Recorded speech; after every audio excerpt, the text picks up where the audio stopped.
తండ్రి తన కొడుకు కోసం కోరిన కోర్కె తీరినందుకు నోట్ల కట్లతో కొడుకు నిలువెత్తు తులాభారం వేసి ఆ కోర్కెలు తీర్చిన ఆలయానికి విరాళమిచ్చాడు. దేశవ్యాప్తంగా చర్చనీయాంశమైన తులాభారం ఎక్కడ జరిగిందో ఇప్పుడు తెలుసుకుందాం.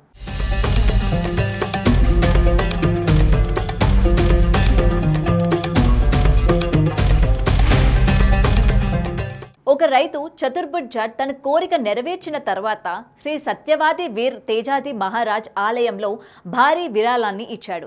రైతు చతుర్భుజ్ జాట్ 4 సంవత్సరాల క్రితం శ్రీ సత్యవాది ఆలయంలో తన 30 ఏళ్ల కుమారుడు వీరేంద్ర జాట్ కోసం ప్రార్థనలు చేశాడు. ఇది సఫలీకృతమైంది. దాంతో అతడు తేజ దశమి నాడు కొడుకు బరువుతో కూడిన నోట్ల కట్లను విరాళంగా ఇచ్చాడు. చతుర్భుజ్ జాట్ అనే రైతు ఏం కోరిక కోరాడో స్పష్టంగా తెలియనప్పటికీ పెద్ద మొత్తాన్ని ఆలయానికి విరాళంగా ఇచ్చాడు.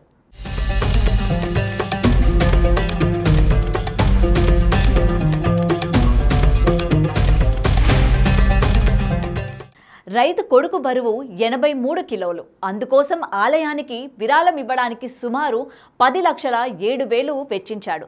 ఇందుకోసం ఒక్కొక్కరికి 10,000 విలువైన పలు కట్టలను ఆలయ ప్రాంగణానికి తీసుకొచ్చారు. ఇది రైతు అతని కుటుంబంకి దేవుడిపై ఉన్న నమ్మకాన్ని తెలియజేస్తోంది. రైతు చతుర్భుజ్ జాట్ అతని కుటుంబం ఈ ప్రత్యేక సందర్భంలో తమ నమ్మకాన్ని నెరవేర్చడానికి ఒక ప్రత్యేక మార్గాన్ని అనుసరించారు. ఈ విరాళం ఆలయానికి ఆర్థిక సహాయం అందించడమే కాకుండా సమాజంలో ధార్మిక సామాజిక బాధ్యతను నెరవేర్చడానికి ఒక మంచి ఉదాహరణ అందించిందని ఆలయ పండితులు స్థానిక ప్రజలు ప్రశంసించారు. ఏది ఏమైనా ఈ తులాభారం విరాళం ఇప్పుడు నెట్టింట్లో చక్కర్లు కొడుతోంది.